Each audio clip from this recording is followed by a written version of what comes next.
The third speaker for the motion is Professor Anthony Grayling, Professor of Philosophy at Birkbeck College, author of many books about philosophy, Berkeley, Wittgenstein, Russell, biography of Hazlitt. He also wrote a book called What is Good? The Search for the Best Way to Live Appropriately. And his new book is called Against All Gods.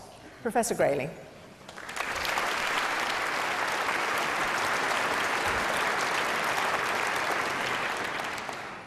When one gets up to speak this late in a debate, one's a bit tempted to quote that Hungarian MP who, after a long discussion in the Parliament in Budapest, stood up and said, everything has been said, but not everybody said it yet. And it's my turn.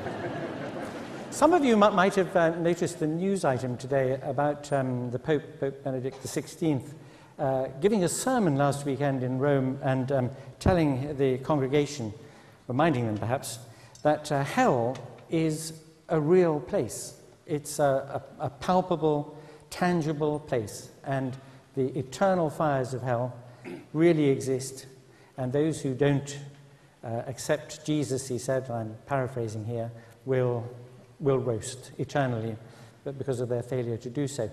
And this shows how very up-to-date Pope Benedict is, because obviously he's heard about tonight's debate, and this is an intervention. Although I've been trying to work out all day on which side it's an intervention. And is he trying to persuade you to vote, against the motion, or is he actually a fifth columnist on our side of the argument? Well, it isn't clear. Now, I imagine a Martian PhD student. I suppose there are also PhD students from Venus as well, but this was a Martian PhD student who is studying the ethical systems on planet Earth, and has read all the documents, all the treatises, all the philosophical works, the scriptures, the teachings of the Holy Fathers, and has come to the point at which he's got to do some field work. And so he is beamed down by the Martian equivalent of Scotty to Waterloo Station at rush hour, so there are plenty of people about. And he falls into conversation with people having coffee, waiting for their trains. And he asks them a question, actually rather an astute question. He doesn't ask them what they think is right and wrong, good or bad, and why. Instead, he asks them this. He says, what kind of people would you like your children to be when they grow up? He asks them this because he wants to get from them, to elicit from them, their very best thoughts about the best kind of life. And so he knows that he's going to catch them in a sober and well-judging frame of mind when they think seriously about what kind of people they'd like their children to become. And he finds, when he's talked to enough such people, that there's quite a consensus among them. They say things like this: I'd like my children to be responsible people. I'd like them to take responsibility for themselves, get an education, get a good job. I'd like them to have a family and friendships, deep friendships, because they're so valuable and enriching. And with their family as well, I'd like them to care for their children tenderly and carefully, and I'd like them to bring up their children to think for themselves and to take responsibility for themselves.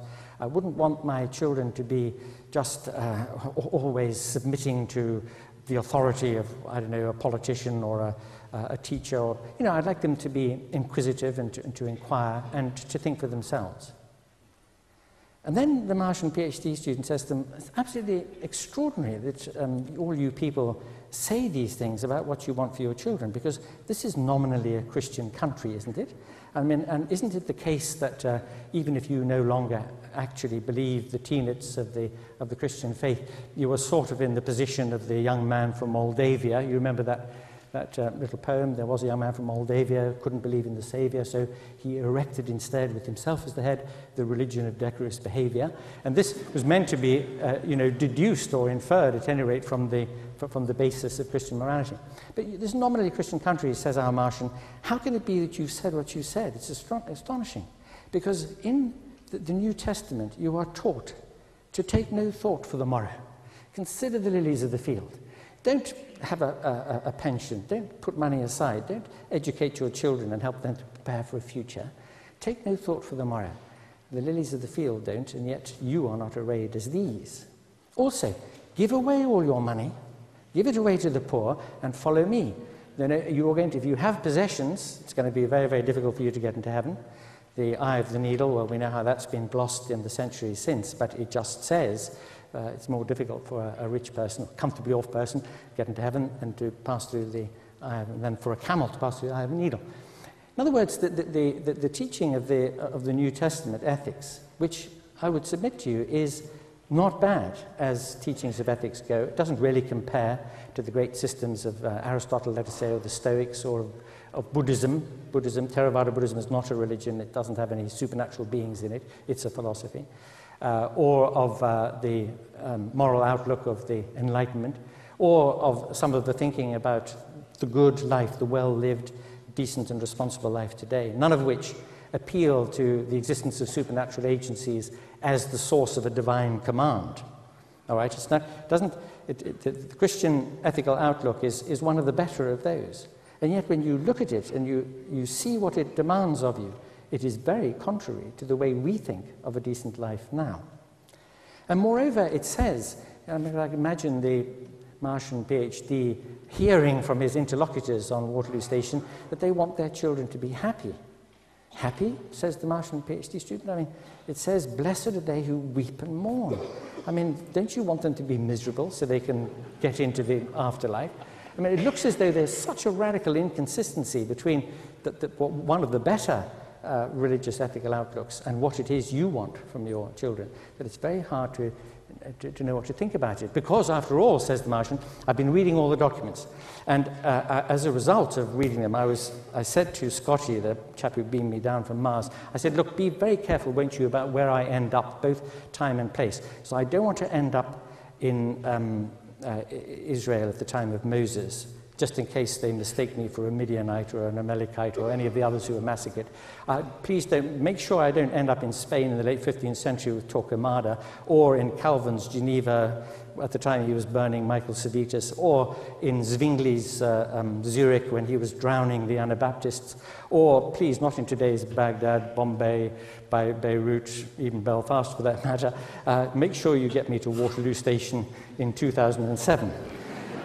Because when I'm not thinking about the better of the religious moralities in the Christian New Testament, gosh, really?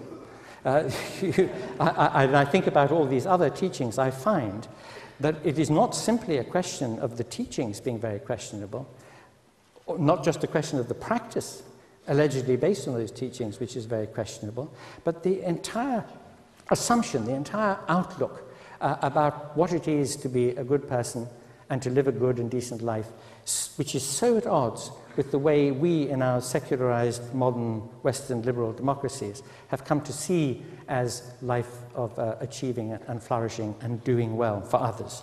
And I end on this one note. Julia pointed out that, and so indeed did Nigel, that religion and its inspirations and the art it's produced and the rest have played a very important part in what you might call, and what I might, just speaking secularly, call the spiritual aspect of our lives, our emotional and intellectual responses, our enjoyment of beauty, our desire for love. And I mention this to you, as Hitch in his eloquent intervention during that moment was implying, those who don't have a religious outlook appreciate a fact about human beings, that for all their capacity for greed and unkindness and cruelty and the rest, they also have a remarkable capacity for the good, a deep sense of connectedness with other people and a desire to be connected with the world as a whole.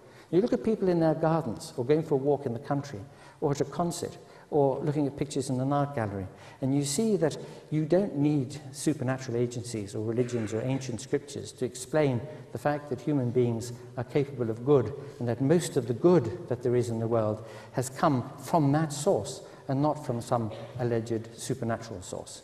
Many thanks.